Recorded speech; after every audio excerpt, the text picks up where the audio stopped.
Já está na época, eu acho. Olá, muito bom dia. Como é bom estarmos aqui na casa do Senhor, logo cedo, para mais um momento de aprendizado. Oremos. Deus bondoso, como é bom estar na tua casa, como é bom poder ter esse tempo de meditação na tua palavra, para crescermos no conhecimento dela, nos aproximarmos cada vez mais de ti e termos esse período também de comunhão aqui na tua presença, na presença dos teus servos que são fiéis a esse compromisso de todo domingo que está aqui para aprender um pouco mais da tua palavra. Como a gente faz todo domingo, apresentamos essa caixa no nome de pessoas que temos orado para que se convertam. Sempre a nossa oração, o Senhor use os teus servos para que levem para essas pessoas um testemunho vivo através da sua postura, da sua vida. E que através disso essas pessoas sejam impactadas e que o Santo Espírito trabalhe salvação, conversão na vida deles. Nós oramos então, por essa escola dominical, oramos também pelo culto da noite, que seja marcado pela tua presença. Tudo isso nós oramos agradecidos no nome de Jesus. Amém.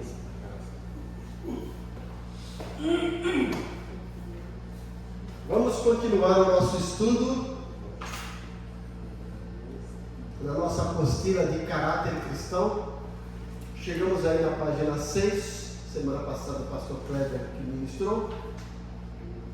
Semana que vem vocês terão surpresa. Quem que vai dar aula? Semana que vem tem surpresa. Pode ficar tranquilo que não é você, né, Beth? Vai ser desse. Então vamos, o pastor Kleber até iniciou aqui como crescer no caráter cristão. Nós já vimos o que é o caráter cristão, vimos a importância dele, principalmente, gente, nos dias de hoje, em que nós temos visto tantas pessoas que se dizem cristãos, mas infelizmente a sua vida depõe contra. Tudo que pregam com seus lábios tem sido destruído com a sua postura, com a sua conduta. E quando a gente pensa em santidade, a gente pensa em caráter. Mas como crescer no caráter cristão? Veja que essa pergunta já nos leva a uma reflexão. Como crescer no caráter cristão? Significa que a gente pode crescer, se desenvolver, alcançar patamares maiores, certo?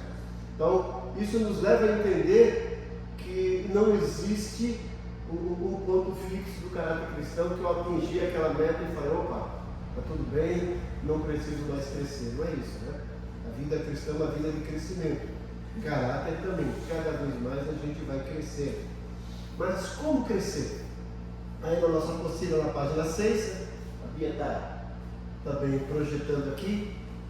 Existem muitas maneiras de crescer no caráter cristão. Mas vamos tratar inicialmente de três maneiras de desenvolvermos e crescermos no caráter cristão. A primeira delas é informalmente, ou seja, não é uma coisa formal, formulada, planejada, elaborada com passo a passo. Então, é a maneira que informal, ou seja, no dia a dia, sem a gente perceber, a gente vai crescer no caráter cristão. Mas como que é isso? Como que eu vou crescer informalmente? Está aí, ó. Andar com Deus e estar na presença dele. Andar com Deus e estar na presença dele. Isso deveria ser algo normal na vida cristã. Deveria fazer parte da nossa vida. Porque nós somos filhos de Deus e como filhos de Deus deveríamos ter uma conduta. Imagine alguém que é filho de um rei que mora lá no palácio. A vida dele toda segue aquela regra, né? Porque ele é filho do rei.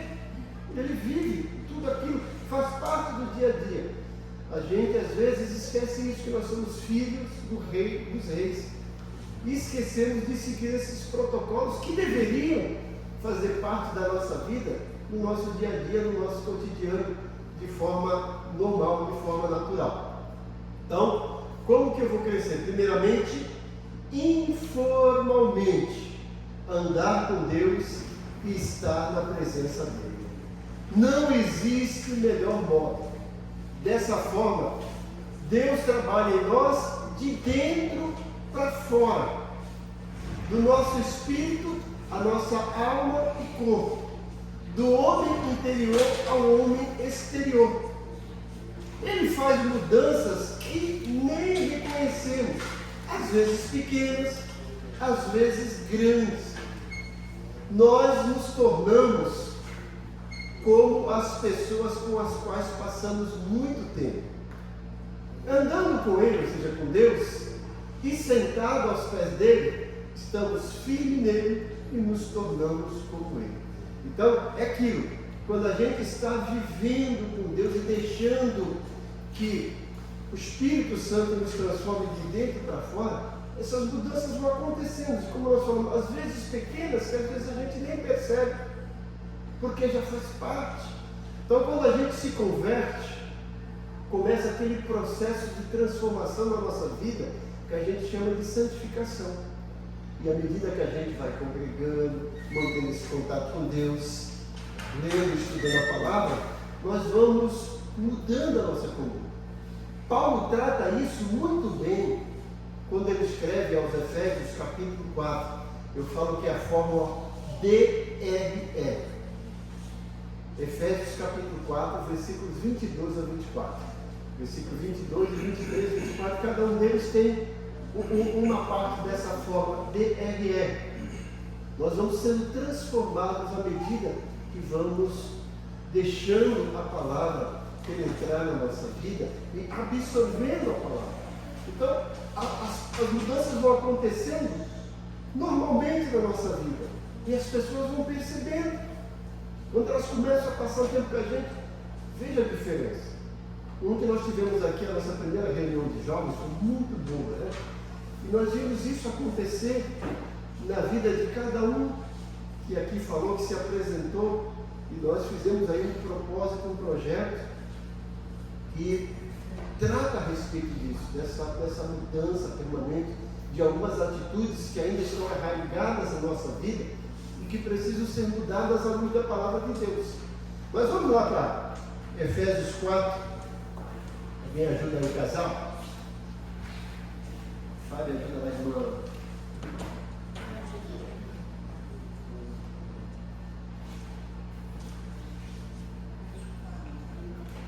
Efésios capítulo 4.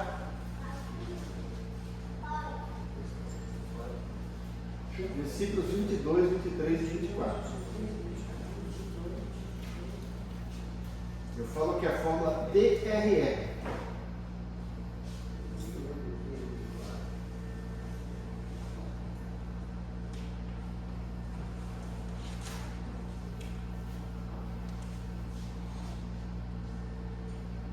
Na nova versão atualizada, Almeida atualizada, diz o seguinte, Efésios 4, 22, 23 e 24.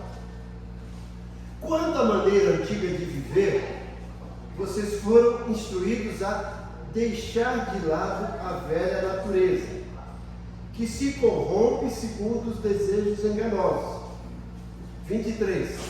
E a se deixar renovar no espírito do entendimento de vocês, é versículo 24, e a se revestir da nova natureza, criada segundo Deus, em justiça e retidão procedentes da verdade. Como é que está na sua Bíblia aí, Fabiana? Quando a antiga maneira de viver, vocês foram ensinados a despir-se do velho homem, que se corrompe por desejos enganosos, a serem renovados do modo de pensar e a revestir-se do novo homem, criado para ser semelhante a Deus em justiça e santidade provenientes da verdade. Olha aí, gente, veja esse processo. Versículo 23 começa lá com o D da fórmula. Eu falei que a fórmula é D-R-R. Não, perdão. Eu falei DR, é isso, D-R-R. Primeiro, despir-se, ou algumas versões, despojar. A ideia, de tirar esse invólucro, essa roupa. Paulo está dizendo que a gente vai despir-se ou despojar do velho homem, ou seja, aos poucos retirando a natureza pecaminosa que nós tínhamos. Isso é despojar. Isso é despir-se. A segunda parte da fórmula está no versículo 23, que é renovar. Como é que diz o 23 aí, Fabiana? A serem renovados no modo de pensar. Renovados no modo de pensar. Em algumas versões para renovação da vossa mente. A maneira de pensar. Então, a partir do momento que eu vou lendo a palavra de Deus, vai alimentando meu pensamento, eu vou mudando minha maneira de pensar. Aquilo que eu fazia, opa, está errado. Aí eu volto lá para o primeiro, vou me despir. Isso aqui não combina, né? É como se você fosse sair para uma festa e você coloca uma roupa e você olha, opa, não está legal, vou lá, tirei e coloquei outra. Esse espelho que vai falar se a roupa está boa ou errada é a palavra de Deus.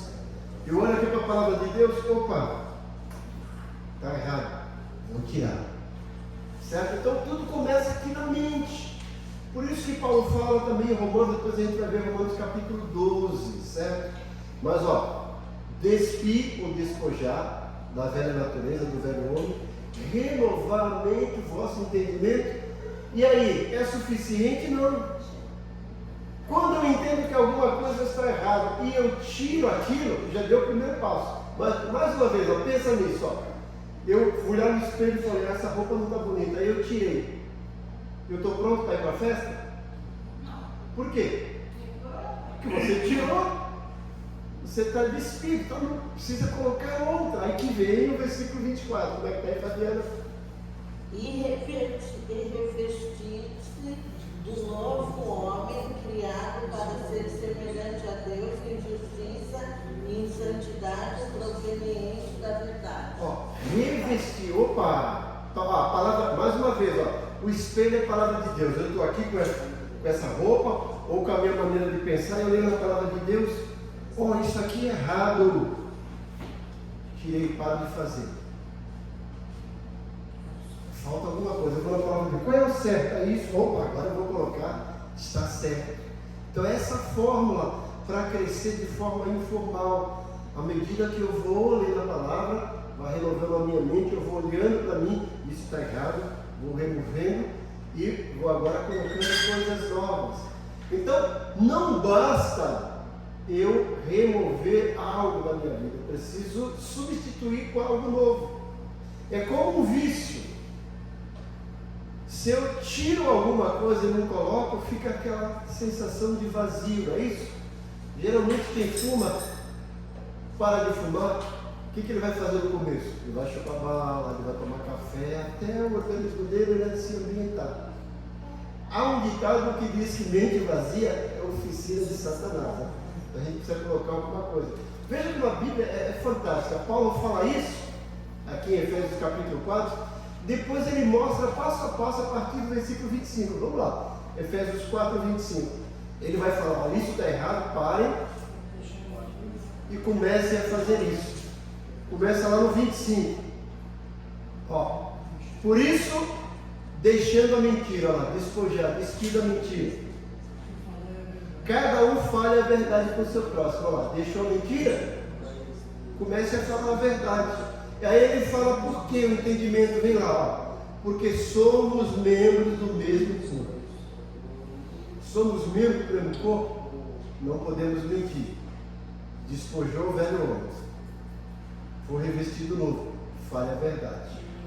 A renovação é isso. A palavra de Deus fala assim, olha, nós somos membros do mesmo corpo, é seu irmão. Então eu mentia, não posso mentir mais para ele. Vou falar a verdade. Ontem nós trabalhamos aqui com os jovens sobre um dos maiores males que afeta qualquer tipo de sociedade, seja emprego, seja escola, seja família, igreja também. Chama-se fofoca. Nós trabalhamos fofoca à luz da Bíblia. E mentira faz parte da fofoca. Então está aqui 25, né? Agora olha lá o 26. Fiquem irados, não pequem. Ou seja, não transforme aquela explosão, aquela ira, aquela emoção em pecado. Tire o pecado. E aí ele fala, não peque. Não deixe que o sol se ponha sobre a ira. Vai tratar logo essa situação. E ele fala, não diz lugar ao diabo. Ou seja, quando eu não trato a mágoa, a ira, eu estou dando lugar para o diabo. Quando o irmão me feriu e aquilo causou uma ferida embaixo, eu preciso, eu não vou deixar isso transformar em pecado. Eu vou tratar logo, porque senão o diabo vai encontrar lugar, vai começar a buzinar no meu coração. Tudo que o irmão fizer, eu vou ver como afronta. Já olho para ele de outro jeito, o diabo está lá, está vendo? Não te cumprimentou, está vendo? Está falando com o outro, não fala contigo, e aquilo vem me engolindo. Agora, veja o 28. Mais uma vez esse processo de despir, renovar e revestir. Aquele que roubava, olha lá, não roube mais. Então, pare de roubar. É suficiente, não Paulo fala. Pelo contrário, trabalhe, fazendo com as próprias mãos o que é bom, para que tenha que repartir com o necessitado. Então o camarada não trabalhava, vivia roubando, parou de roubar. Se ele não trabalhar, vai ter o desejo de roubar de novo. Então comece a trabalhar para não ter necessidade. E aí ele vai, versículo 29. Não saia da vossa boca nenhuma palavra suja. Mas depois, mas unicamente a que for boa para edificar, conforme a necessidade. E assim transmita graça aos que ouvem. E ele vai falando. Aí chega no 31, olha lá. Que não haja no meio de vocês, amargura, indignação, ira, gritaria, blasfêmia, como qualquer maldade. Coisa que eu estou que me despir. Aí ele coloca, substitua isso porque, versículo 32, pelo contrário, sejam bondosos, compassivos, uns para com os outros, perdoando uns aos outros, como também Deus em Cristo perdoou vocês. Olha, veja como a Bíblia é fantástica. A gente encontra orientações, direção para a nossa vida em tudo que a gente imaginar. Então, mais uma vez, essa pergunta, como crescer no caráter, nos leva a pensar que eu preciso crescer, não posso estacionar. E nós falamos que existem várias maneiras, estamos tratando apenas 3. A primeira é informalmente, no dia a dia, deixando a palavra nos lapidar, nos burilar, sem a gente perceber às vezes. E como é que isso acontece? Quando eu ando com Deus, quando eu estou na presença dele. Por isso que é importante o contato com a palavra, com a oração e congregação. É o POC, né? Palavra, oração e comunhão. Congregação. Quando eu estou congregando, eu estou louvando a Deus, estou me edificando, eu estou compartilhando com os irmãos, estou permitindo ser trabalhado por Deus através da vida do meu irmão. Então, é importante isso, gente. Esse contato diário com a palavra, esse contato diário com a oração, que me deixa mais perto de Deus. Quanto mais longe eu me afasto da palavra, da oração, eu estou me afastando de Deus. E, consequentemente, eu estou vulnerável às ações do diabo. Vai vir tentações aí. Vocês viram que o diabo tentou até Jesus. E como é que Jesus venceu a tentação dele? Citando a palavra, porque ele conhecia a palavra. Por isso que o salmista diz lá no Salmo 119, versículos 19, e acho que é o 21, não, versículo 9. Escondi a tua palavra no meu coração, para não pecar contra ti. Depois o 21, como purificará o jovem o seu caminho? Observando conforme a tua palavra. Então, quando eu guardo, escondo a palavra de Deus no meu coração, o pecado vai ter dificuldade de entrar, porque vai cheio, né? Então, se eu tenho um copo cheio de água, como é que eu vou colocar água? Não cabe mais. Quando a minha mente e meu coração está cheio da palavra de Deus, o pecado, aqui não tem espaço, cai fora, né? Se está vazio da palavra, o pecado vai lá e entra.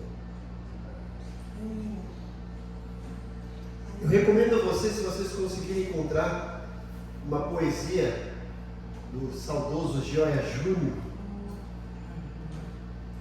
que chama-se O Coração do Crente. Leia essa poesia, fantástico, né? Dá para vocês pesquisarem lá no Google, no nosso dicionário ali virtual.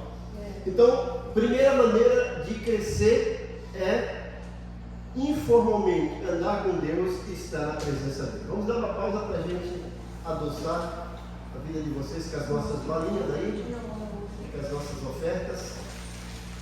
Lembrando que a gente também pode ofertar através de QR Code, né? Com Pix, com depósito, com transferência, né?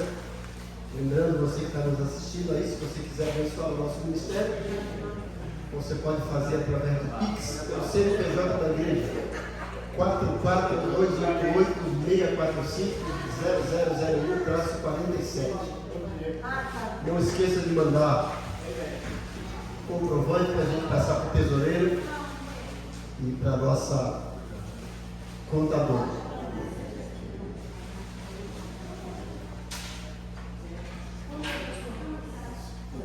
Edson gosta de bala de banana.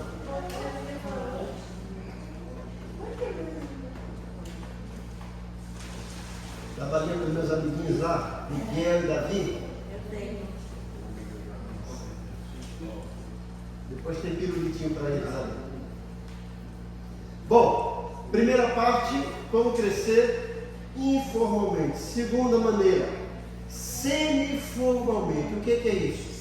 Receber o treinamento dele, de Deus, percebendo seus propósitos nas provas que enfrentamos. Olha aí, gente. O Senhor jamais vai nos deixar ser provado sem nenhum propósito, sem nenhuma intenção.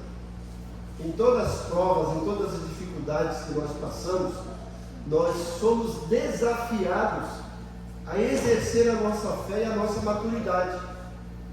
E a partir do momento que a gente exerce essa fé e essa maturidade nas provas, nós vamos nos fortalecendo e cada vez mais nos blindando. O diabo sempre vai procurar o ponto fraco na nossa vida, certo? E a gente precisa estar atento. O salmista ele fala assim: eu coloco a guarda na minha boca para não pecar contra ti. Olha. Eu tenho dificuldade, Senhor, então coloca a guarda na minha boca. Nós precisamos também detectar quais são as nossas vulnerabilidades e tentar nos blindar com isso. Mais uma vez, a ação da palavra de Deus. Então, Deus permite provas na nossa vida para a gente crescer, para a gente se tornar maduro. Eu gosto muito do que Paulo fala em 2 Coríntios, antes da gente prosseguir aqui. 2 Coríntios capítulo 1. Ajudem lá, irmã Marisa. Faça lá de mulher para mulher, na Marisa. 2 Coríntios capítulo 1.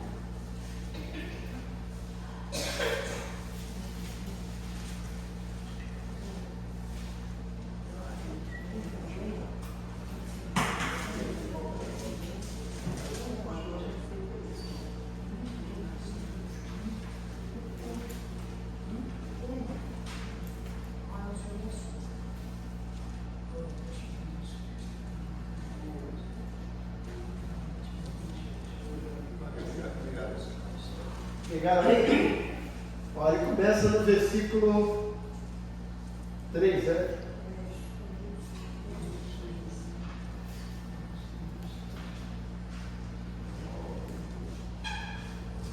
Bíblia nova, que as folhas ficam juntinhas. Ele começa dizendo assim, ó: bendito seja o Deus e Pai de nosso Senhor Jesus Cristo, o Pai de misericórdias e o Deus de toda a consolação. Olha o que ele diz no 4. É Ele que nos consola em toda a nossa tribulação. E para que ele faz isso, gente? Olha, para que, pela consolação que nós mesmos recebemos de Deus, possamos consolar os que estiverem em qualquer espécie de tribulação. Olha aí. Logo de cara, isso tira o peso dos nossos ombros e um falso ensino, um ensino errôneo de algumas igrejas. Crente está passando por dificuldade, por tribulação, é pecado. Não pode ter tribulação na vida do crente. É isso. Paulo está escrevendo para crente e está se colocando.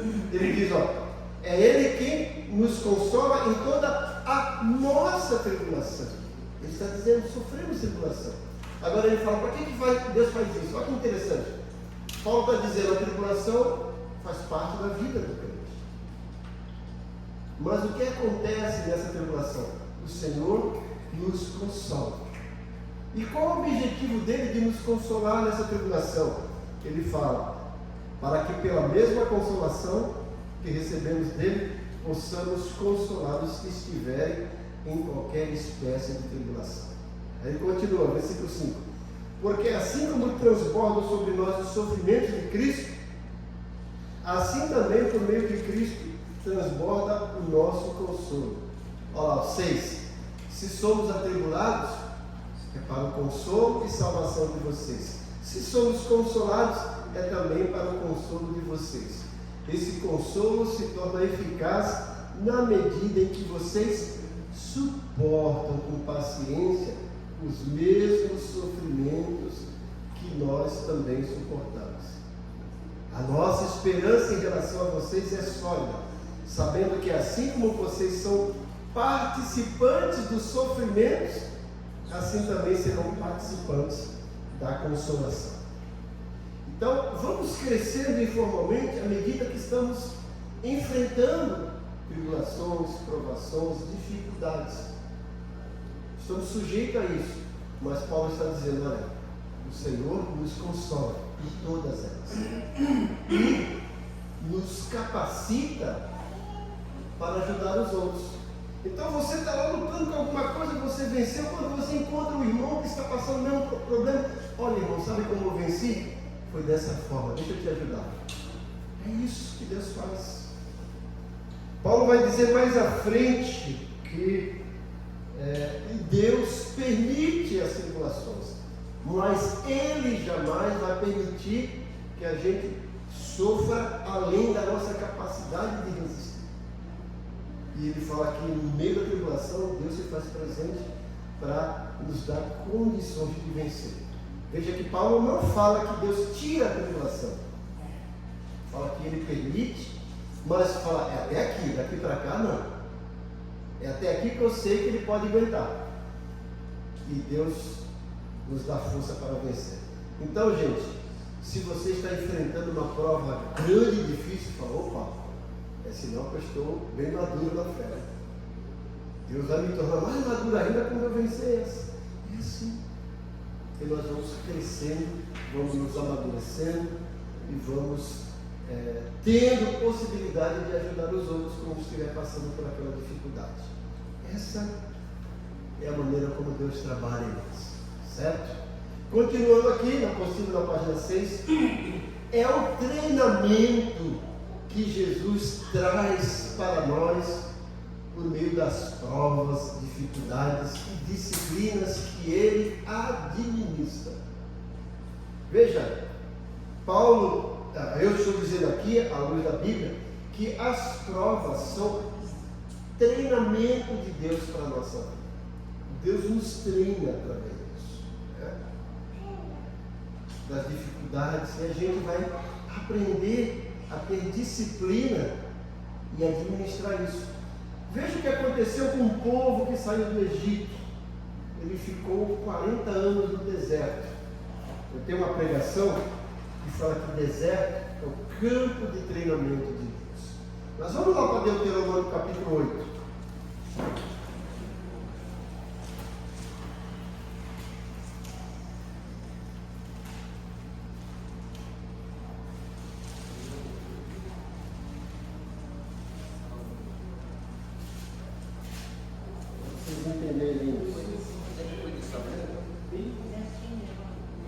São textos a mais que não tem na apostila, tá, gente? Eu estou passando para vocês, se vocês quiserem anotar.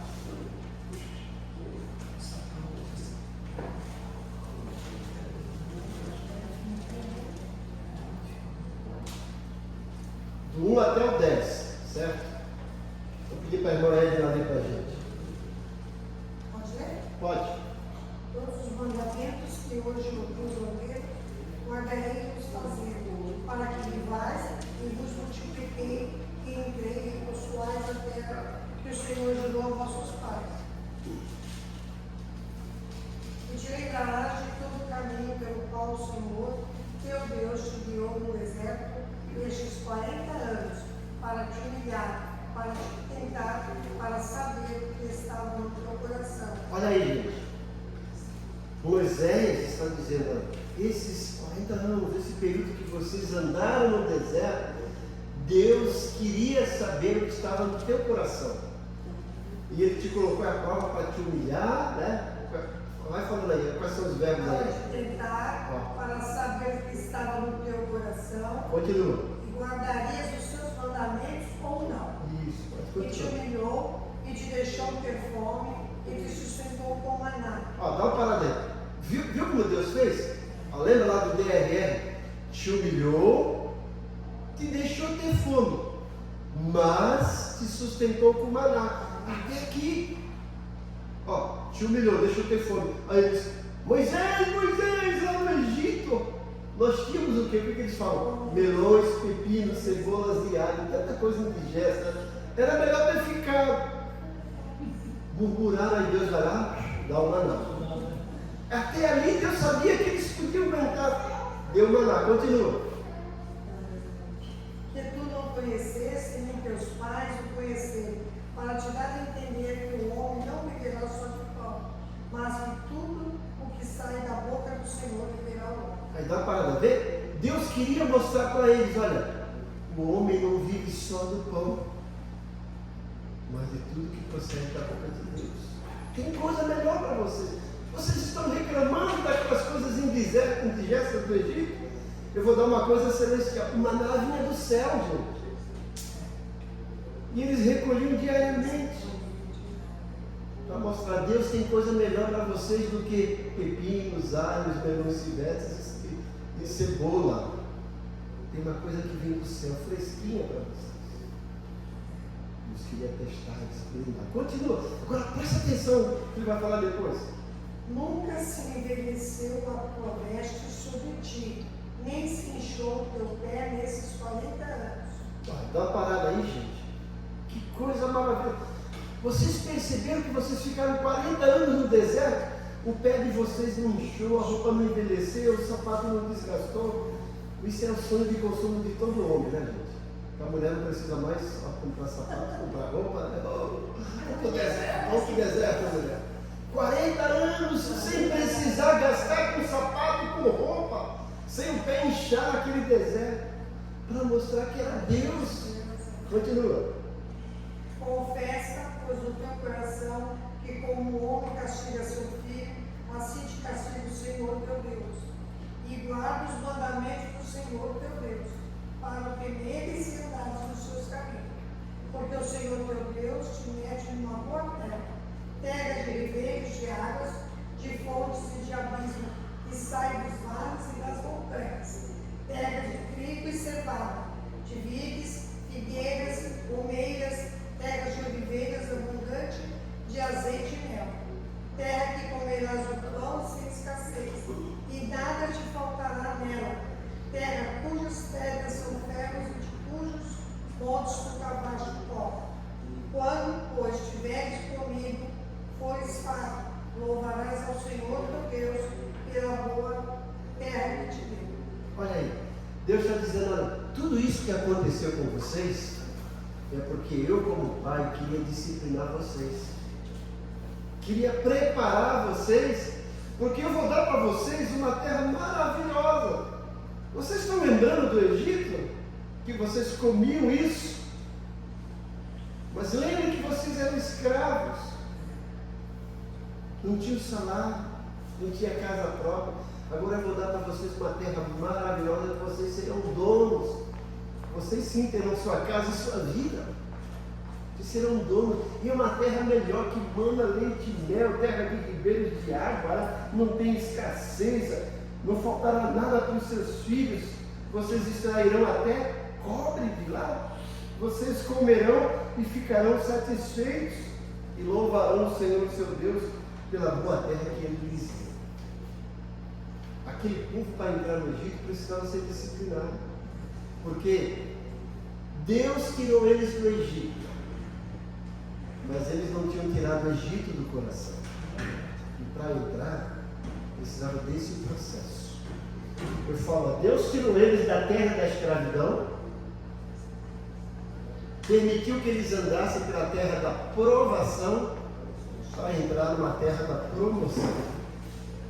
Nós estamos aqui, nesse mundo, vivendo esse período de promoção. Nós vamos entrar na terra da promoção, vamos ser promovidos para o reino de Deus, o melhor para a gente.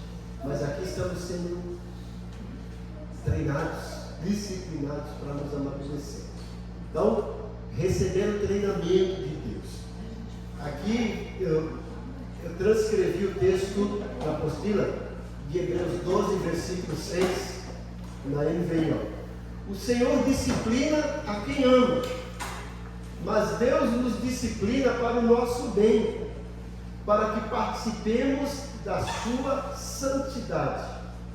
Nenhuma disciplina parece ser motivo de alegria no momento, mas de tristeza. Mais tarde, contudo, ela produz fruto de justiça e paz para aqueles que por ela foram exercitados. No livro de Hebreus, a carta aos Hebreus, capítulo 12, versículo 6, versículo 10 e versículo 11 na versão NVI. Disciplina é aperfeiçoamento, é tratamento de Deus. Ele faz porque nos ama. Disciplina é sinal de amor e não de castigo, tá, gente? Não confundam disciplina com castigo.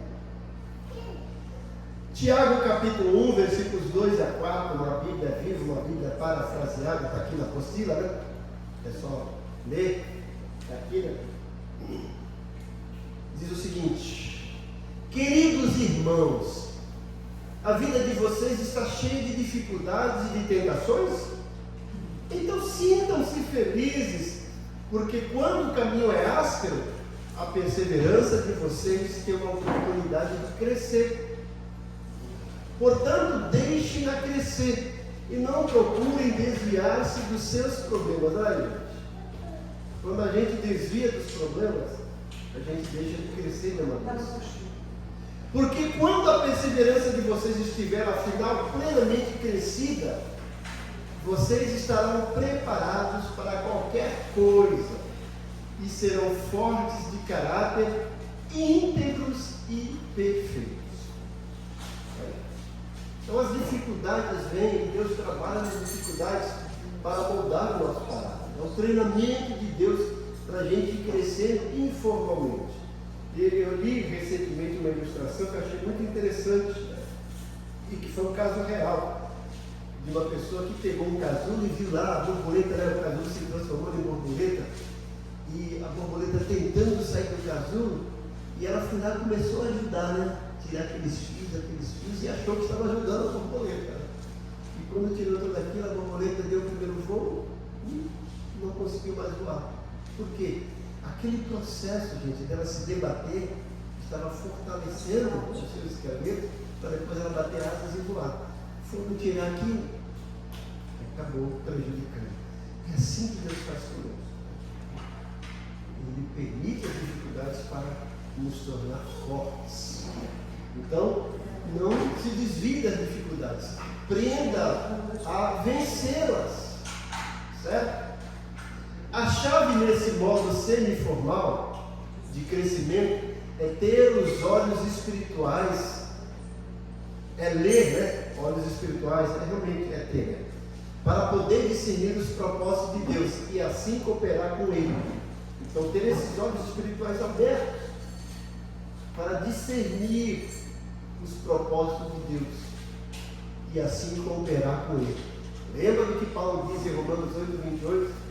Sabemos, pois, que todas as coisas cooperam para o bem daqueles que amam a Deus. Não está dizendo que todas as coisas são boas, mas cooperam. Lembra José no Egito? Se José fosse pensar racionalmente, ele ia desistir ou falar: Deus, o que está acontecendo?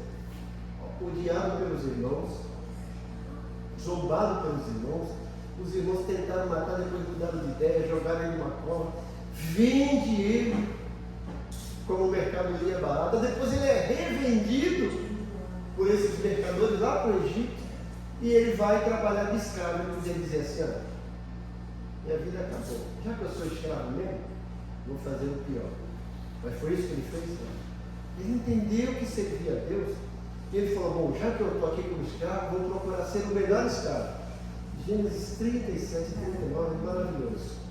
Gênesis 39 fala assim: enquanto José estava na casa de Potifar, o Senhor era com ele e fez com que a própria casa de Potifar e tudo prosperasse por causa de José. E a Potifar começa a olhar: esse escravo é diferente, vou promover ele.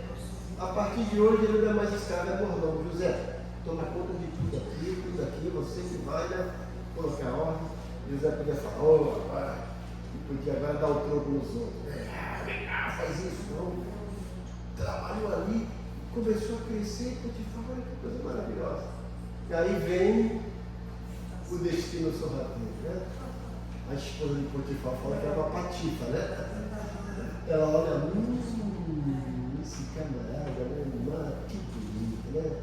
Ô José, vamos lá dormir comigo, José. Mas eu não estou com sono. Não é isso, José. Vamos lá deitar com ela.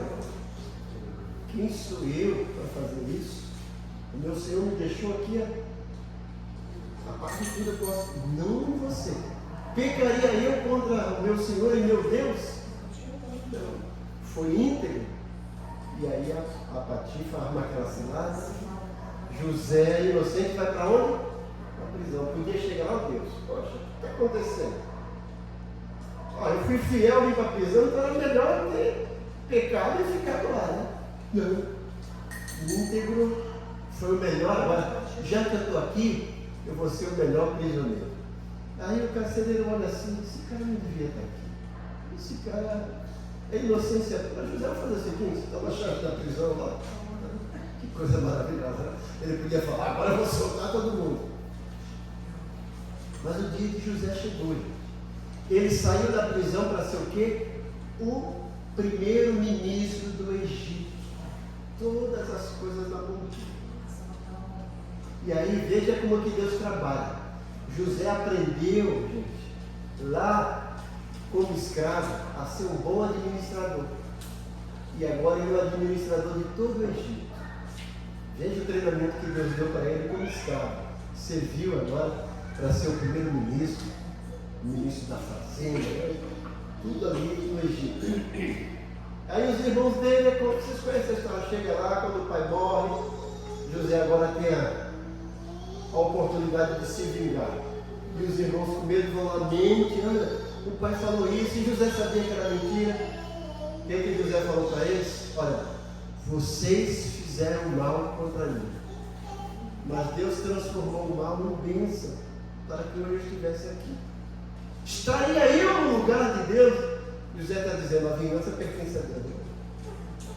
Se alguém tem que disciplinar vocês, é Deus, não sou eu. Pelo contrário, eu vou, além de perdoar vocês, eu vou sustentar vocês e os filhos de vocês. Que coisa bonita, né? O que José diz em Gênesis 50, 20 é o que Paulo diz em Romanos 8, 28. Todas as coisas cooperam para o bem daqueles que amam. Então, Deus está trabalhando conosco nessas situações. Quando a gente não permite, a gente demora a crescer. Eu sempre falo que Deus jamais vira uma página da nossa vida sem que a gente aprenda a lição. O período no deserto não precisava ser de 40 anos. Demorou porque eles ficaram andando em ciclo, porque não aprenderam a lição. Precisou morrer toda aquela geração. Então, eu sempre digo, quando algo está se repetindo constantemente na nossa vida, eu vou parar. Onde que eu estou falhando? O que eu estou aqui deixando de lado? Eu estou demorando para aprender essa lição. Eu preciso aprender. Né?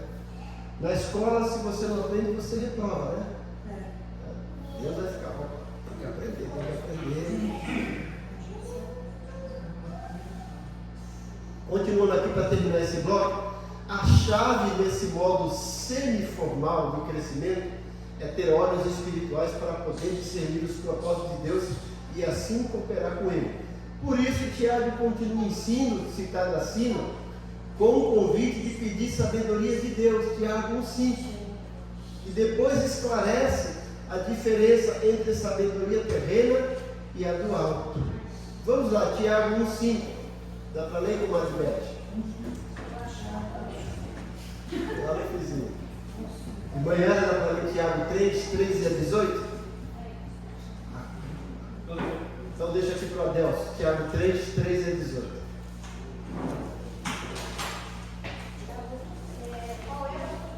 Tiago 1,5.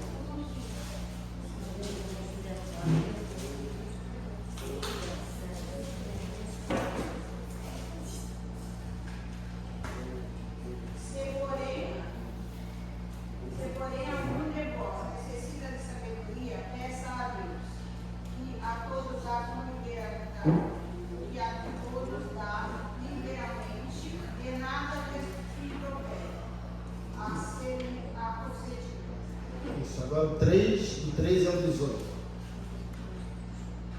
Quem entre vocês é sábio e inteligente, mostre as suas obras de mansidão e sabedoria mediante a sua conduta. Se pelo contrário vocês têm em seu coração inveja, amargura e sentimento de rivalidade, não se gloriem disso, nem mintam contra a verdade. Esta é a sabedoria que desce lá do céu, do alto. Pelo contrário, é terreno, animal e ruim. Pois onde há inveja e rivalidade, aí há confusão e toda espécie de coisas estranhas. Mas a sabedoria lá do alto é primeiramente pura, depois pacífica, gentil, amigável, cheia de misericórdia, de bons frutos, imparcial e sem vigilância. Ora, é em paz que se semeia o fruto de justiça, para os que promovem a paz. Isso aí, gente. Então, essa sabedoria que Deus vai nos dar, e principalmente aqui nesses contextos, é para a gente aprender a lidar com as adversidades, com as lutas, com as provações, né? E não se deixar ser vencido, mas vencer. Né? Então, recapitulando, nós vamos falar por aqui, né? Nós vimos que a gente precisa crescer no caráter. Tem como ficar estacionado. Eu sempre digo que na estrada da vida cristã não tem lugar de estacionamento. É sempre sim, certo? Então nós vimos que a primeira forma é formalmente, não é isso? Informalmente. Andar com Deus, na presença dele, e deixar que a palavra vá nos transformando. Segundo, informalmente, é entender que as dificuldades que acontecem, que Deus trabalha no nosso caráter para nos fortalecer, certo? A semana que vem, que eu falei que tem surpresa que vai dar aula para vocês, vai continuar aqui na letra C, formalmente. Então, leiam aí a apostila em casa, se você tem dúvida, coloque aí e traga para a gente trabalhar as dúvidas de vocês, tá certo? E não esqueça que hoje à noite, às 18 horas, nós temos o nosso grande culto de louvor e adoração a Deus.